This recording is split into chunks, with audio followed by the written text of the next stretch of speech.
Hello everyone. Welcome back to another interesting analyst session. Today we are going to comprehensively discuss 7 articles under 2 sections. These articles have been sourced from the Indian Express and the Hindu. Section A, wherein we will analyze 2 articles in depth. First article deals with the AI, artificial intelligence technology. What is it? How does it work? The various concerns regarding its usage, Indian initiatives and the ethical way forward on the same. Second article is about the NavIC, its features, the need to have this Indian navigation system, and finally the advantages that follow. Next, in section B, which is the simplified section, we will take another 5 articles along with the value addition part. This will help you in your upcoming prelims. So stay tuned. So beginning with the first article of the day, as you know, Sam Altman, OpenAI's owner and CEO, is in India. So the discussion is up regarding the ChatGPT and its potential applications. Now this is regarding the use of artificial intelligence technology. We have also seen discussions in many articles about the development of AI infrastructure by many companies including Jio. So let's discuss the larger area of artificial technology and its applications and what are its complications and how can we utilize it for better use. So starting with, what is artificial technology? As you can see, this is an emerging technology and at the base of it lies the principle of simulating human intelligence. Now, how does this machines emulate human intelligence? By employing various tools. What are those tools? So first of all, it employs learning technology, it employs the art of reasoning, problem solving, perception and decision making. Now, there are 2 uses of this. It simulates human intelligence as well as it leads to problem solving capabilities, leads to decision making, probably precise decision making and timely also. It enables computers to perform tasks that would typically require human intelligence. So it is about emulating human aspect and intelligence. So this is the gist of artificial intelligence. Now, as you can see, there are certain elements within this technology. First of all, it has machine learning. What is machine learning? We tend to give certain data to these machines. They have this capability and this quality of analyzing that data and to generate their own trends on the basis of the given commands. So we give data, certain sort of data, and we give the commands. And the machine generates those patterns to be able to use those data as per the requirement. Second is, this also utilizes the neural networks. Now, these neural networks are nothing but interconnectivity between the different models and systems that these technologies, machine learning is utilizing. And on that, there has to be interconnectivity and communication between different commands and the result that we want. It tries to mimic the neural network that any human body has. Because you have seen there are nodes and multiple organs and systems and multiple organ systems also tend to send these signals to the brain at different times, and brain in itself tries to come up with one solution or different reactions to that command that is being given, and it is possible because of the neural networks that our body carries. Similar kind of neural networks forms the background and the basis of these kind of artificial intelligence technologies. It mimics the brain structure and natural language processing. Now, machines are not natural human beings. They are not natural beings or creatures. They need certain commands and they need certain tools so that these natural language could be processed. So we have many tools so that these aspects, when we give them commands, they take that, and by utilizing aspects such as perception, problem solving, decision making and modules such as machine learning or deep learning. By utilizing all of these aspects, it translates that natural language into the language and code that it can understand and further generate the response into the natural language that further human beings can utilize. So it works by taking inputs, then again processes them with algorithm. That algorithm could be machine learning or deep learning or others. Now, machine learning and deep learning, there are 2 things. Machine learning and deep learning, if you have to know the difference in short, you can know that machine learning, it could be the simple commands given, while deep learning further becomes complex because there are layer of commands, there are layer of hierarchies in the command and data that is given to the system. Then specific kind of result is generated, but it will only be as effective as the kind of data and the kind of commands that we give to the system. So there are its limitation on the basis of data and of course the commands, but that is the crucial difference between machine learning and deep learning. And then eventually when we do that, when we employ such kind of algorithm, it generates intelligent outputs that in effect mimic human cognition and reasoning abilities. That is why it is said artificial intelligence. Now, how does it work? I'll try to explain it in a simple mode, that first of all data collection is done. Data processing and pre-processing happens in the form of generation of certain patterns. Because data is unorganized, initially we are giving different sorts of data and we are giving commands to organize that data into different patterns as per the requirement. Then a model is selected. That could be machine learning, that could be deep learning, that could be different types of other algorithm. Now when that is done, further we have to train, test, evaluate and optimize that model as per the needs, because one system in one situation may not work to get the results in a different situation. So we have to get that model and modify it according to the needs and the result that we want. So we will train it by different data, by giving it different situation. We will further polish it by testing and evaluating it in different situations again, circumstances, and optimize it to the kind of results, to the kind of technology and the area that we are applying. Then it is deployed to the problem in hand, and as it gives the result, we try to modify and include that learning also, and in the end the system itself tries to continuously learn and modify its result on the basis of the added data and the conditions and of course the commands. So this is the overall gist and the way how does these AI models work and artificial intelligence technology works.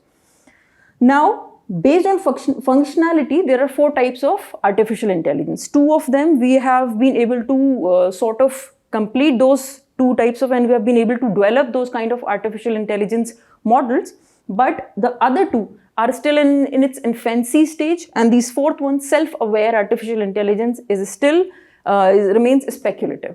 So again to repeat, first one is reactive machines or artificial intelligence, which is based on the which basically without any particular memory or past experiences. For example, there is one Google's AlphaGo, or you can also note another example is IBM's Deep Blue.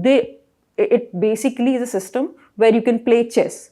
Now that data and the response that the system will give you will only be based on the current data that you're giving, not any or the past memory or the past collection of data. So that is reactive machines. Second would be limited memory machines. Now it can use some data, some past data, but again it remains limited. It do not have intense sets of data or intense different types of data to tackle every kind of situation.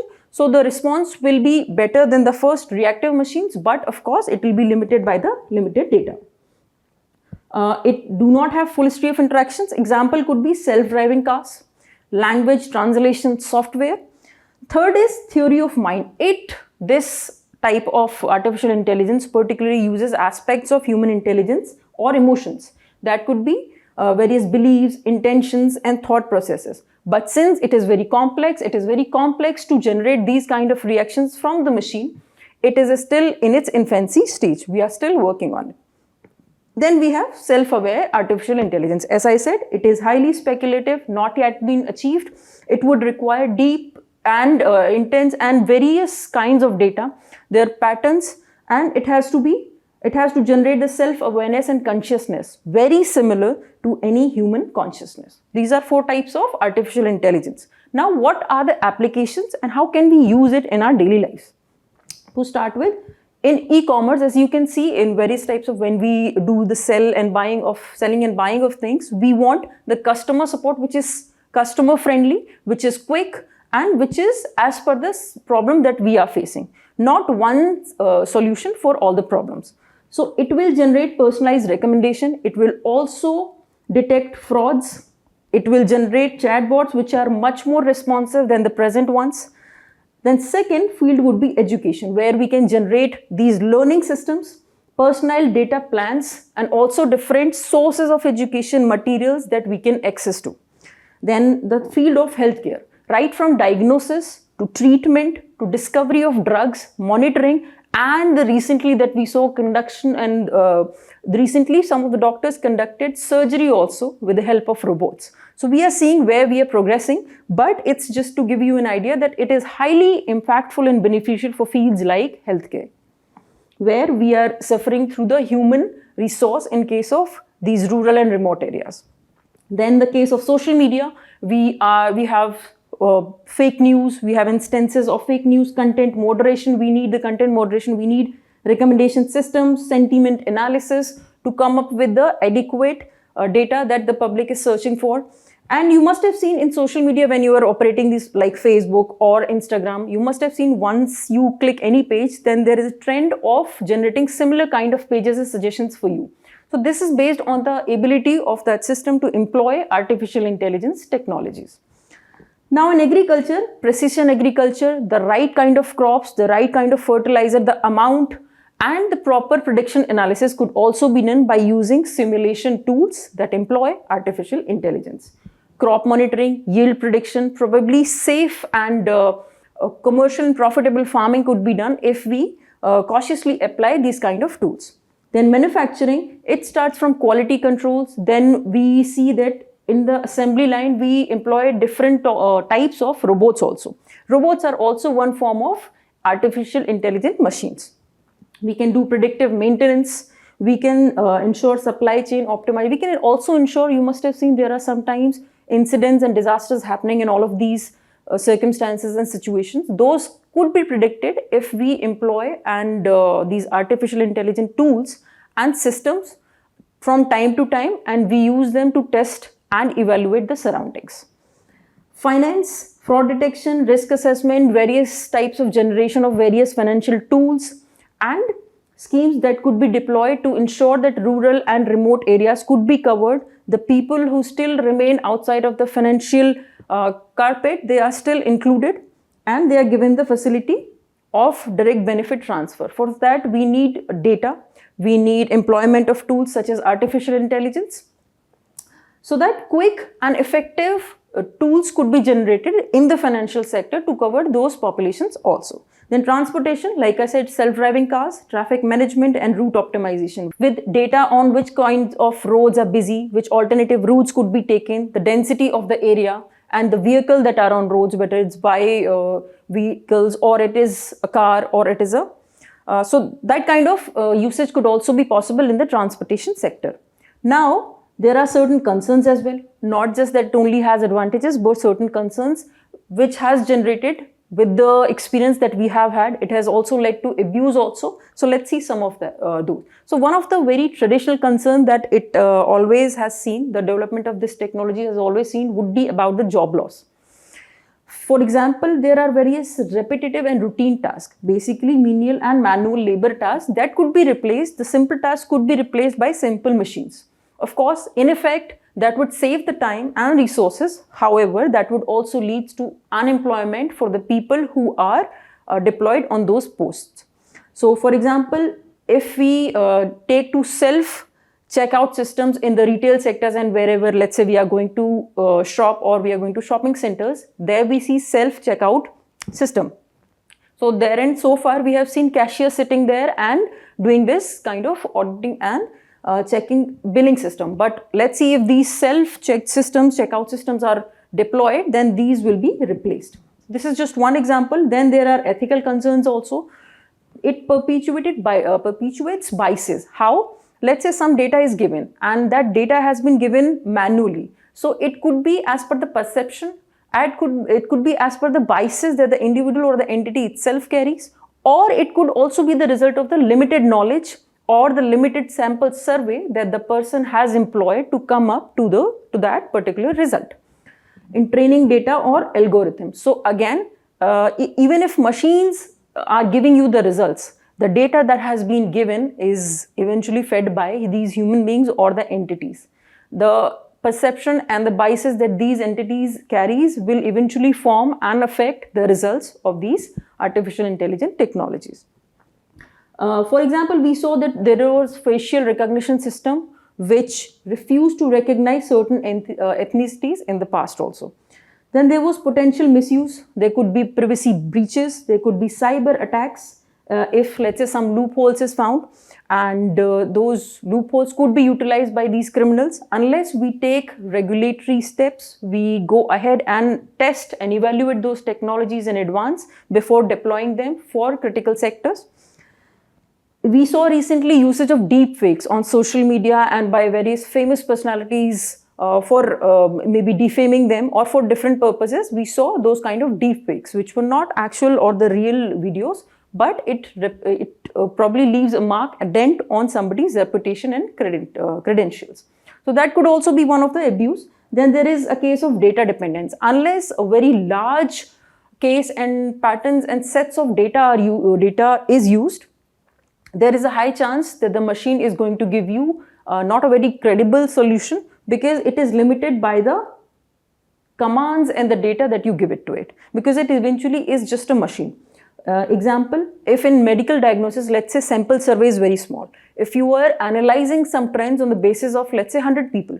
Now those 100 people could differ by ethnicity, by any region, by any gender also, and that result could not be applied to all the population.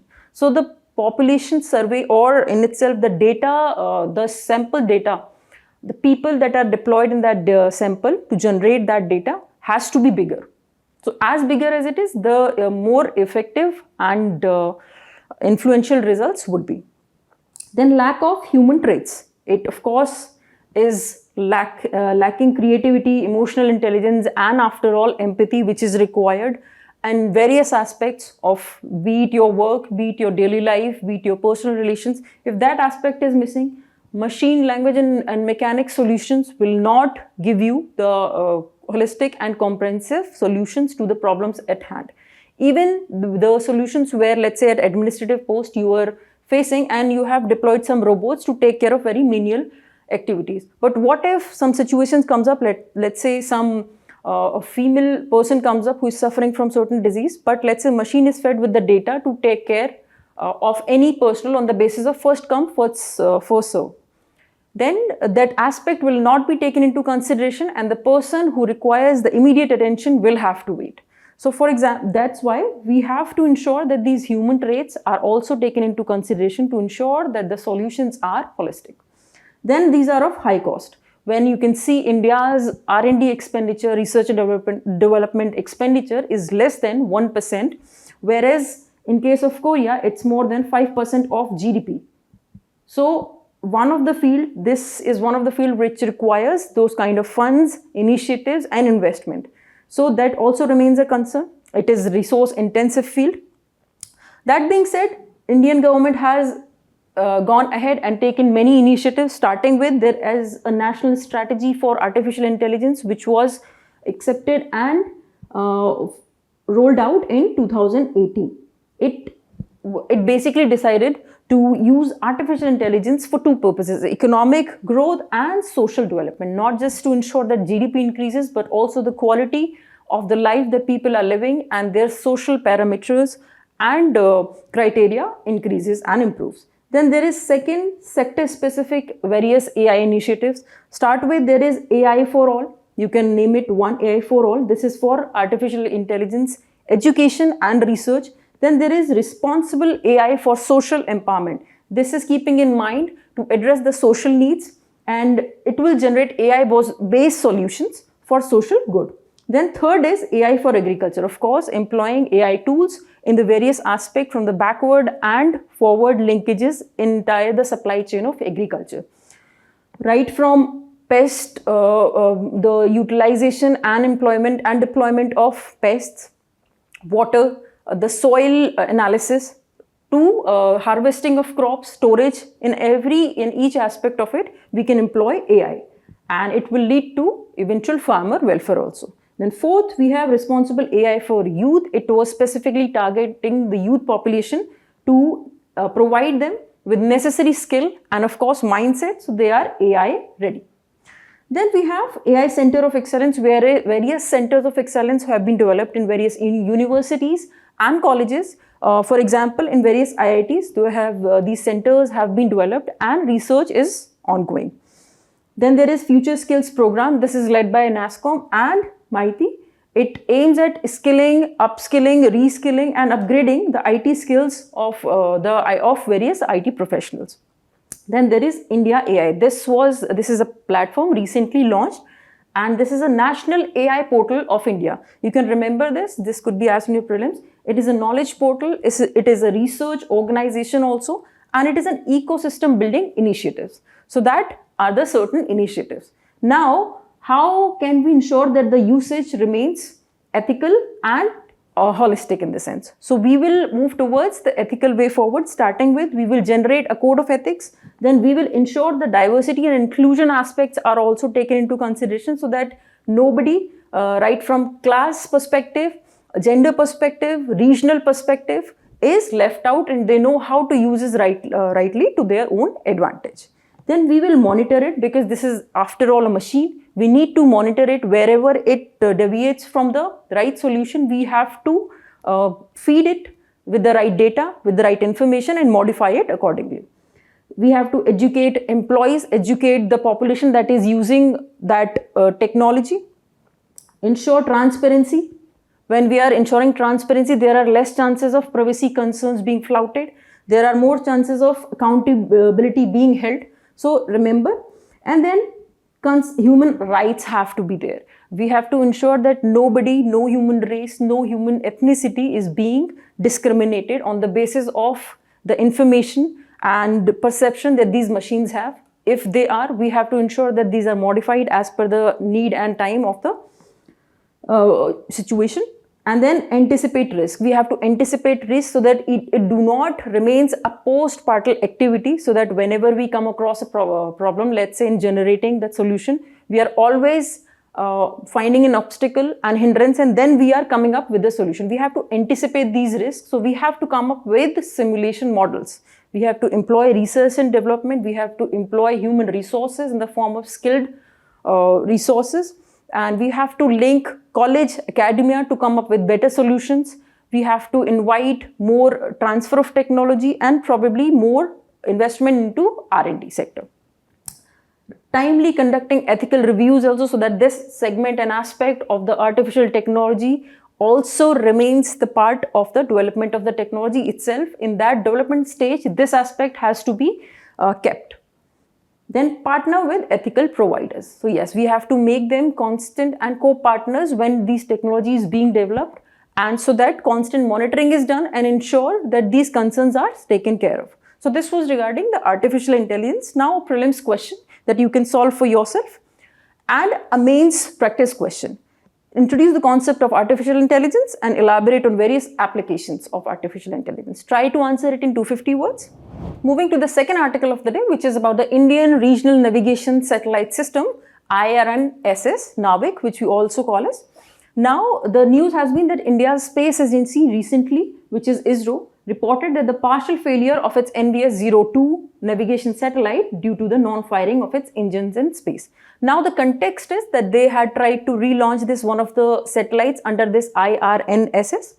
So we will try to analyze what is the importance of this navigation system, why we need this system at all when we have systems like GPS and others also, and how can we improve it. And further, since it's a part of your science and technology, it's going to help in your GS3 subject also.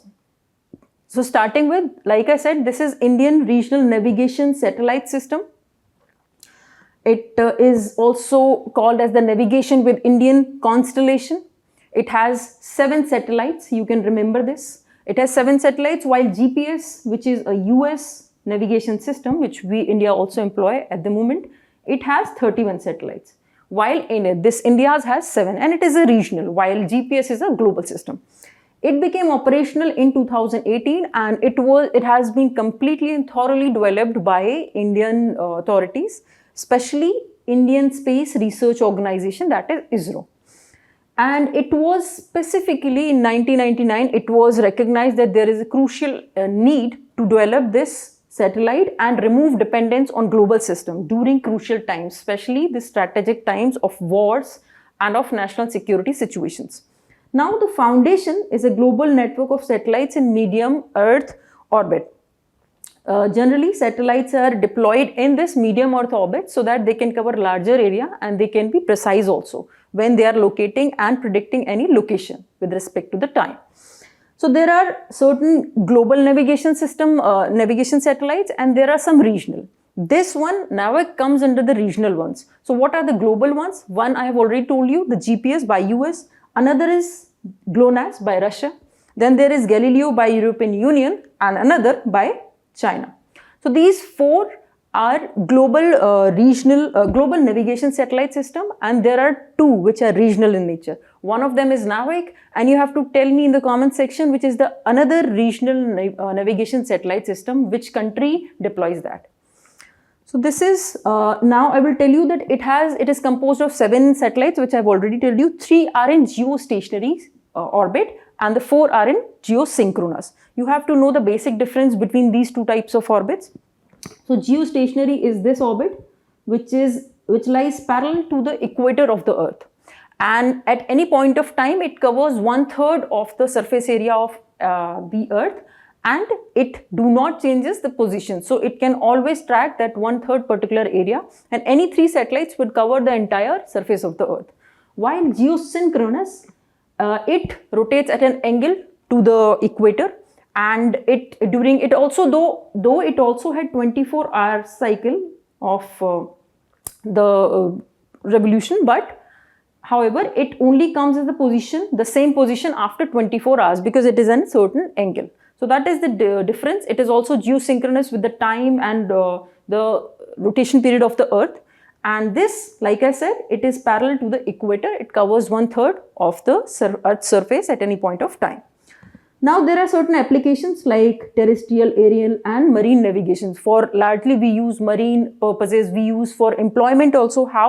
Probably our fishermen, when they go out and search and do the fishing part, they employ these kind of GPS or the present NavIC. Then we also utilize it for our disaster management purposes. There are military uses also. Now IRNSS 4 satellites are always in geosynchronous, I've already told you, and 3 are in geostationary. And it is capable of giving the location up till 1500 kilometers around India. So yes, India is thoroughly covered, but within the Indian subcontinent also it is capable of covering 1500 kilometers. So in a sense, it also covered the near neighbors. Now, to add it to it, what is the need of IRN? Why did we require to generate our own system when at the global scale we have seen 3 or 4, in fact 4 global navigation systems? So like I said, during 1999 Kargil war, we asked the US to the United States to give us the position of enemy positions, but it refused. And that was the critical moment when we realized that we had to develop our own indigenous technology and location-based services so that we do not have to depend to save our sovereignty and our borders. Second is disaster risk during the crucial time of saving lives. When we are at the stage of rescuing and rehabilitation, we need exact position to generate and to come up with preparedness plans. Also, better prediction, we need these accurate positioning services. Then, in order that India becomes self-reliant, we also need this because we have certain sort of space navigation services. We need our space applications to be more precise, more accurate. There are also other services where we want India remains self-reliant and it do not depends on these global other countries. For example, marine navigations or for traveling, be in the deep forest or in the sea, and it can also lead to vehicle traffic tracking and management of the traffic. It could generate and gives you the accurate the traffic density. It could suggest alternate routes so that could be managed at a better space.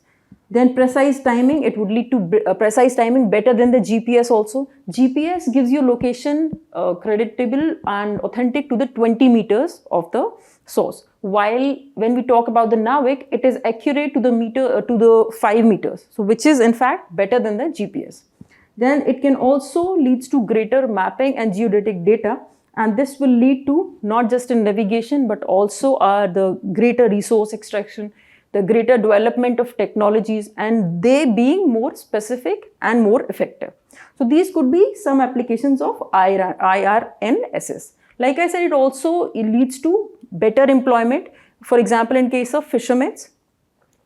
Then there are advantages. Let's see, it will lead to self-reliant India in various sectors, I've already told you, because it will provide positional services within its service area which are more accurate than global ones. It will lead to strengthening friendly relations with neighbor. How? Because I just mentioned that it leads to accurate positioning within 1500 kilometers around India. So it could, we can deploy and we can give the access to this kind of positioning system to our SAARC neighbors also. It will help in our neighborhood first policy. It will also demonstrated as an act of diplomatic goodwill. Then accuracy, I've already mentioned, up to 5 meters. It has constant location watch. Why? Because it has 3 geostationary satellites, unlike GPS, which do not have it. India's armed forces, they will be able to protect the buffer areas, the northern borders, especially the northern borders, apart from the southern maritime borders that we have, because we have security implications on both. We have porous borders, we have multiple security issues. So if the first basic need is the vigilance and the monitoring of those borders. Therein the role of this GPS like navigation system, which is in the form of NavIC with India, is very crucial. It will avoid the cross-border terrorism also, because when we can predict what can happen, when we can predict the movement also at the border, we can nip it in the bud the problems that are probably crossing the border. Then last mile reach. If signals reach in India, we live in a huge population density. There are thick forests, mountains also, and in crowded regions. This NavIC has speciality that in India at a 90 degrees angle, signals arrive at a 90 degree angles. In the case of IRNSS, it reaches devices situated in all of these places, different diversity, different topographical locations, including crowded regions and thick forest. Then total authenticity, total authority. Now Indian government will not need the help of foreign governments for its own security purpose and even for civilian purposes. Now the time for prelims question. You can read this question, try to solve it. This was one of the prelims previous year questions. I have tried to enroll it here for you. And mains question, try to solve it. So this article deals about the rise of UPI payment transactions. There are different ways of transactions. For example, NEFT, for example, IMPS, but UPI per se in particular has seen the rise, the consistent rise for the past few years. We'll see different data. This newspaper and article has come up to substantiate this point. So let's see. First of all, it says that digital payments has increased more than 3.5 times between 2013 and 24. This line and the statement you can use for your mains also. This will substantiate that UPI has been gaining transaction and more population are getting covered under its bracket. These data you can probably choose to read it so that you have an idea. Now the payment landscape in India is mainly driven by UPI, that is Unified Payment Interface, which consolidates multiple banks accounts into one mobile interface. This is the specific quality because of which these payments are increasing not just in value but also the volume. Value as in the rupee terms and volume as in the number terms. So to give you an idea on this chart 1, it compares UPI with other payments mode. And other payment system will have multiple payment system like I have already told you, like IMPS and NEFT, etc. It could also have a credit card, it could also have debit card and others. So if you compare UPI with other payment system, you will see in 2018 it was lower than other payment system. It was at around 375 crores if we compare the numbers, while in 2024 it has gone up till around 17,221 crores and at an extremely high level and much more than the other payments systems and other payments modes. So this gives you an idea that this UPI has seen consistent growth. Now there is another graph which tells you this has been the trajectory. If you want to see then this blue system, it is volume and it tells you about the number that it has increased from 2019 to 2024, and it tells you the details about UPI transaction as such. In terms of volume, it has increased from 8 in terms of crores number, that is in number, the number of transactions that has taken place. In crores, it has gone up from 8 crores in 2019 to around 130 crores in 2024. This has been the increase. If you see by value terms, this has again consistently increased. This gives you an idea if we just see the UPI transaction in terms of value and volume. Then chart 3 will tell you UPI transactions, but now we are dividing those UPI transactions from people to people transactions and people to merchant or merchant to people. So these are two ways. They could be person to person when we are transacting between our families, between our friends, and they are not of commercial nature. And then second, if when we are probably going to the retail markets or to the wholesale market, it's between the person and the merchant. So if we see, there has been the growth rate has been faster in case of the second person to merchant case in terms of volume. So the number have gone up in 2024 around 10,697 crores, while in case of person to person, it is around somewhere 6,500 crores. So this is also increased from with respect to 2019. If they ask you in prelims, let's say there has been consistent increase from 2019 to 2024, be it the value or the volume terms, please remember that this is the case of UPI payments.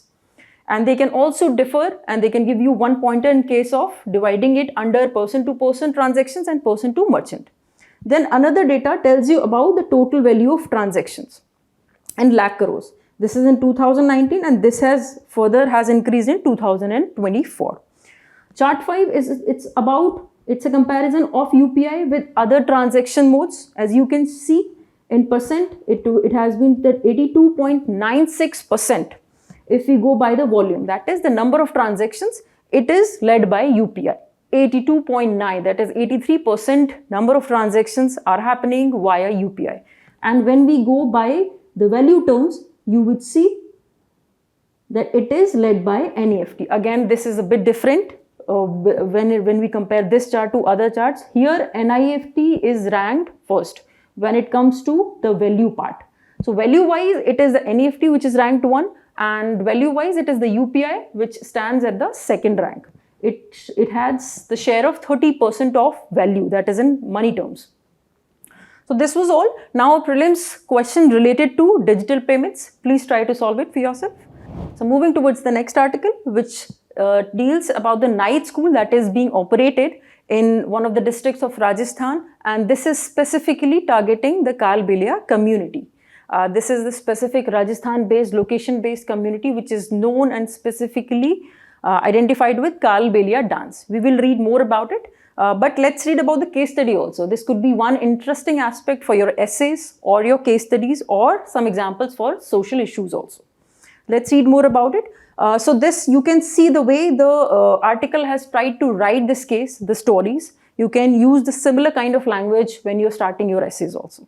So the 28-year-old woman earlier could not read or even recognize letters and was confined mostly to home, doing household chores. The name is Miss Devi. She learned to read and write in Hindi and sign. So earlier she was not able to even read or to sign. Now she can. And this she learned at Unique Night School. So this is the cases of unique attempts and initiatives taken by government or the community or by NGOs. So this is a case of different type of a night school meant for women, which unlocked new opportunities. And now these women are empowered. Why? How? Now they know the basic rights also. Now they know about the very schemes, opportunities also, and they are functionally literate also. But they also belong to Kalbelia community. There are specific qualities and there are specific features with respect to this community. So coming back to this night school, this Samata Night School, it goes by the name of Samata Night School. It was established in Bhairwai hamlet in Ajmer district. So it is in Ajmer, Kishangarh Tehsil, few years ago, and it has designed a curriculum, its own curriculum based on the requirements and the needs that these women had, and it is a community designed curriculum which reflects this specific need. Backward communities is known for snake charming. It is also somehow related to UNESCO that I will take in the next slides. They have their own specific and unique folk songs and dances. So what this school has led to, it has led to and given various life skills. School at night after completing, so they complete these school classes after they are done with their daily chores, and they enjoy this. They learn Hindi, mathematics and practical life skills, not just subject based knowledge but also life skills. And they also enjoy songs and games. This makes the environment light, joyful, it brings merriment and makes learning engaging and qualitative. Another example is Rameshwari Devi. She's among other beneficiaries. She's just 29 and she now knows, she's the beneficiary from the education aspect, and she has received training in stitching and was given a sewing machine. Now she is able to earn her own living. Now she knows the meaning of self-employment. Now she is not financially dependent on other people. And now she can read signboards also while traveling and sign her name herself in the Manrega working register, which was not the case earlier, and she was using the thumb impression. So this is enlightening for certain people who has never seen those things. Now again, it is tailored for women, this specific kind of school. It was actually launched by Manthan Sanstha. Remember these names if you want to give a case study or a proper introduction in an essay. A grassroots voluntary organization based in Kotri village. The women are now not just literate, they are also aware. They are also informed now of their health, cultural heritage, the opportunities available, various schemes given by the government. They are playing a proactive role in sustaining the school and advocating their children's education. Now they know the importance of the education, so their children are also moving in the same direction. They stand apart today, ready to speak for their rights and making themselves heard. This is a night school. It has transformed their lives, have been able to make them earn their livelihood and becoming a role models for other similar communities, other similar remote areas and sections to probably emulate this example.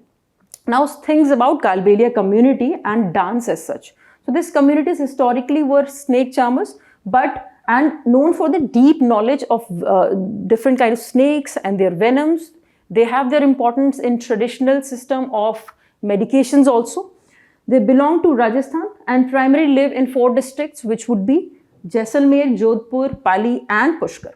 So these 4 districts are known. Now there are legal restrictions on snake charming as such. So they have shifted to performing arts including dance and music and folk music.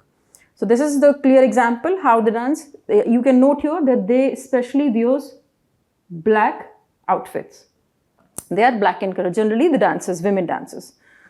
So in UNESCO also, this intangible heritage has got the name, and in 2010, this dance and songs were included in representative list of the intangible cultural heritage of humanity. Remember the list? This is UNESCO representative list.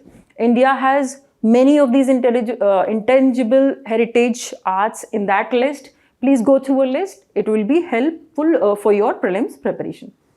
Acknowledging their significance in India's folk traditions. Now, coming to the dance, it is generally performed by women and it is very graceful dance. It involves very quick movements. It employs traditional musical instruments which are generally played by men. What are those instruments? Those are been, dholak or khanjri.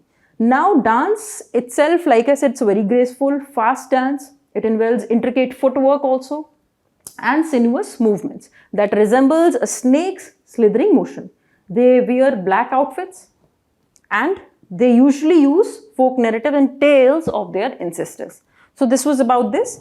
Now moving to the next article of the day, which is about Argentina withdrawing from WHO, that is World Health Organization. This is the second country in recent few days after the US which withdrew from it after the Trump administration came into power. So this is related to the international affairs and the institutions of World Health Organization. So as per the Argentina president claims and his remarks, he has said that the country has decided to withdraw from WHO for profound differences. As per the president, there are differences within the countries, the features, the country's statement and the country's stand with the UN agencies. Recently, Trump also pulled from that, we saw. Now the loss of another country. Now what will happen is United States is one of the prominent countries. When it has taken back from this important organization, the authority, the power, the finances, the institution capability that it has gets decreased. Now on the same side, another country, which is one important one, Argentina from South America, it has also, now it will also pull up. So this will decrease the credibility and the power that this World Health Organization has. Now about the location of Argentina, you can see, is it its capital? Now there are border countries also like Paraguay, Brazil, Bolivia, Chile, and this is bordered in in the southern part. The country is bordering two oceans. On its western part, it is lying with Pacific Ocean. On the eastern, it is surrounded and bordered by Atlantic Ocean. It is in the southern hemisphere of the globe.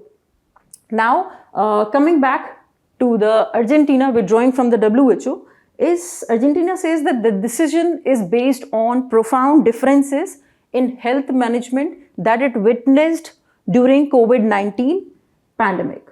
It says that the indications and the guidelines given by the WHO, it meddled with its sovereign powers. It also led to delay, and so it doesn't want that its sovereignty and its own national security gets compromised, especially not from any international organization and especially not in its health aspect. So these are the claims of Argentina. Now about WHO, you can see this was established in 1948. It is one of the very important institutions under the United Nations, and in fact the parent organizations is United Nations Economic and Social Council. You have to tell me there are 5 parent organizations under United Nations. What are the other 4? Write down in the comment section. Its headquarters, WHO headquarters, is situated in Geneva, Switzerland, and when it comes to its linking and relations with India, India is one of the founding members. And WHO supports India's National Health Mission, Ayushman Bharat Mission, and it also responded positively to the COVID-19 response that India took. And its regional office, in fact, the WHO South Asian Regional Office, Southeast Asia Regional Office is itself located in New Delhi. So these information you can remember. If there is a possible question in WHO, you can probably answer. Now the next article, which is about Asha and her cubs. These are the name of cheetahs and her cubs. They are among 5 cheetahs that were released into the wild in MP. What is the national park? Kuno National Park. This is one of the important national parks. Why? Let's read more about this. So after spending a year, so these tigers and the cubs were kept in captivity. Why? Because as cubs, they were not able to get the praise, to get the required food themselves. They were prone to deaths, to probably disease also. Because in 2023, we saw that 3 adult cheetahs died. Why? Because there was generation of septic. It was led by, they were infested with maggots and it led to septic in their bodies and these dies. And this was a strong impediment in the cheetah introduction project that we recently introduced. Why? Because cheetah is one of the extinct species, especially Asian cheetahs in India, that almost got extinct in 1950s. So we decided to introduce African cheetahs from Namibia and South Africa last year. But we saw these 3 deaths in 2023. Now this was the context. Now additional 5 more cheetahs have been added into the wild at Kuno National Park and 3 cubs. This includes a mother and 3 cubs. This brings the total cheetahs that have been released into the wild to 7. Another 19 are yet to be added. Now from prelims pointers, Kuno National Park is located in Shiopar district, Madhya Pradesh. It is a part of Kuno Wildlife Division in the Vindhyan Hills. Location, remember, try to remember it, and it is in Madhya Pradesh. Remember that this was initially an earlier, when it was founded, it was a wildlife sanctuary. So it was founded in 1981. It was a wildlife sanctuary in 2018 itself, because we had to undertake this cheetah reintroduction project. We converted this national park, this wildlife sanctuary into a national park after a detailed study. So there were 3 potential areas which were equally capable of harboring these African cheetahs, one of which is Kuno National Park. to facilitate, like I said, to facilitate wildlife conservation efforts which were required for reintroduction of Asiatic cheetahs. It covers around 750 square kilometers. It is especially known for tropical dry deciduous forest. 4 species of trees are particularly of particular importance, including sal, kardhai, khair and tenduli. Now, one of the tributary basin that flows through this national park is Kuno river itself with the same name. It is a tributary of Chambal river. Please write down in the comment section, Chambal is a tributary of which river? Now, cheetah reintroduction project. Like I said, this we introduced in 2022. Under this project, almost 8 cheetahs were to be brought from Namibia and later from South Africa. But eventually we decided that there will be 12 of them. So India declared cheetahs, Asiatic cheetahs, to be extinct right in way back in 1952. And this project now aims at reintroducing them. First time a large carnivore has been relocated from one continent to another, from Africa to India. So remember these details. And like I said, there are 3 potential areas for cheetahs in India. There could be 3 homes, one of which is Kuno Palpur, which we are reading about. Second is Nauradehi Wildlife Sanctuary. It is again in Madhya Pradesh and it is in southern areas of the Vindhyas range. Third one is Shahagarh. This is not located in Madhya Pradesh. This is in fact in Rajasthan. This is a third potential area where cheetahs could be introduced. But as of now, they are only in Kuno National Park. So remember, when it comes to potential, these are 3, but the actual one is only Kuno Palpur. Now coming to the last article of the day, which is about the 38th Surajkund Mela. This is International Crafts Mela, which has been going on for decades now. And it is known, there is involvement of state government and also the union government ministries. It's important from the perspective of art and culture because various handicrafts artisans gather at this place and a large commerce also takes place. This is an international craft fair. It happens every year in Faridabad during the starting and beginning of the year. It connects our craftsmen with art lovers, both an art exhibition and a business center. So not just the people coming and enjoying the exhibition, it is also relevant from the business aspect. It ensures and demonstrates the richness and variety of the handicrafts, handlooms and cultural heritage of India. Now to further give you certain points regarding this Mela. This is in fact started in 1987. The location is Surajkund, Faridabad, Haryana. The name is the Surajkund Mela is after the name of the place itself.